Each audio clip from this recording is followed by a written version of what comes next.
Hi guys, ఈ వీడియోలో ప్రేమ ఎంత గొప్పదో అంతే ప్రమాదకరం. దాని గురించి పూర్తి వివరాలు ఈ స్టోరీలో చెప్తాను. ఒకవేళ ప్రేమ లేకపోతే ఈ స్టోరీ కూడా ఉండదు, జరగదు. మంచి ట్విస్ట్ ఉన్న స్టోరీ, చివరి వరకు మిస్ అవ్వకుండా చూడండి. వీడియోలోకి వెళ్ళే ముందు చిన్న రిక్వెస్ట్ గైస్, మన ఛానల్ని సబ్స్క్రైబ్ చేసుకుని బెల్ ఐకాన్ ఆన్లో పెట్టుకోండి. నేను వీడియో పెట్టగానే మీకు నోటిఫికేషన్ వస్తుంది.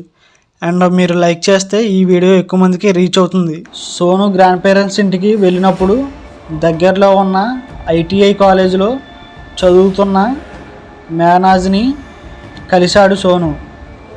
తరచూ ఇద్దరు చాలాసార్లు కలుసుకున్నారు. ఇద్దరి మధ్య కొంతకాలం బాగానే ప్రేమ సాగింది. కానీ లవ్ గురించి తెలిసిందేగా, ఇద్దరిలో ఎవరు చేసినా చిన్న మిస్టేక్ చాలు గత బద్ధశత్రువులు అయిపోతారు. సోనులో మార్పు వచ్చింది. పదే బయటికి రావాలని ఫోర్స్ చేసేవాడు. ఇంకా కలిసినప్పుడు వారిద్దరి మధ్య జరిగే ప్రతిదాన్ని ఫొటోస్ తీస్తూ వీడియోస్ తీస్తూ మెహనాజ్ను బ్లాక్మెయిల్ చేయడం కూడా మొదలు పెట్టాడు. కొంతకాలం చూసి ఇక మెహనాజ్ తట్టుకోలేక తన అన్నయ్యన సద్దాంకి జరిగింది మొత్తం చెప్పింది. మొత్తం విన్న సద్దాం రోషంతో రగిలిపోయాడు. నా చెల్లిని ఏడిపించిన వాడు ఏడవాలి, వాడికి బుద్ధి చెప్పాలని ఒక మంచి ప్లాన్ గీసుకొని రెడీ చేసుకున్నాడు. హెల్ప్ కోసం సద్దాం తన ఫ్రెండ్ రివాజ్ అలీని కలిసి మొత్తం జరిగింది చెప్పాడు. స్నేహితుడి కష్టం వస్తే స్నేహితుడే సాయం చేయాలని సరే అన్నాడు రివాజ్. ముగ్గురు గీసుకున్న ప్లాన్ ప్రకారం సోనుని మండే 9వ తారీఖు కలవడానికి రమ్మంది మెహనాజ్. మండే 7 PM ఇంటి నుండి వెళ్ళాడు సోను.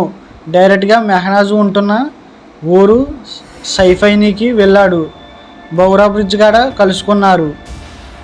పక్కనే ఉన్న చెరుకు తోటలో సోనుని ముగ్గురు కలిపి చంపారు. బాడీ నుండి హెడ్ని వేరు చేశారు. బాడీపై ఉన్న బట్టలు విప్పేసి సగం కాల్చేశారు. సోను బైక్ని, ఫోన్ని, సోనీకి సంబంధించిన వాటినన్నిటినీ మాయం చేశారు. ఎవిడెన్స్ ఏమీ లేకుండా చేశారు. సోను హెడ్ పట్టుకొని 2 కిలోమీటర్ల అవతల ఉన్న డబ్బింగ్ గ్రౌండ్కి పొదల్లో దాయడానికి వెళ్ళారు. సోను తండ్రి నా కొడుకు కనపడట్లేదని సెప్టెంబర్ 10న బిలారీ పోలీస్ స్టేషన్లో కంప్లైంట్ ఇచ్చాడు.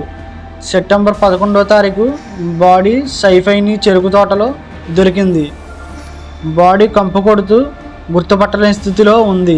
ఇంకా పోలీసులు సెర్చ్ చేయడంతో సోను బాడీయే అని ఆధారాలు దొరికాయి. బైకు, ఫోను దొరికాయి. ఈ క్రైమ్ మొత్తాన్ని నడిపించింది ముగ్గురు కిల్లర్స్ అని కూడా తెలిసింది. ముగ్గురు దొరికేశారు.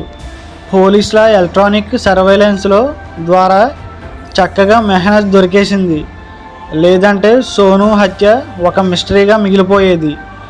హత్య చేసిన ముగ్గురుపై FIR రాసి 103 for murder, 238 cancelling, crime and identity sections వేసి జైల్లోకి తోశారు.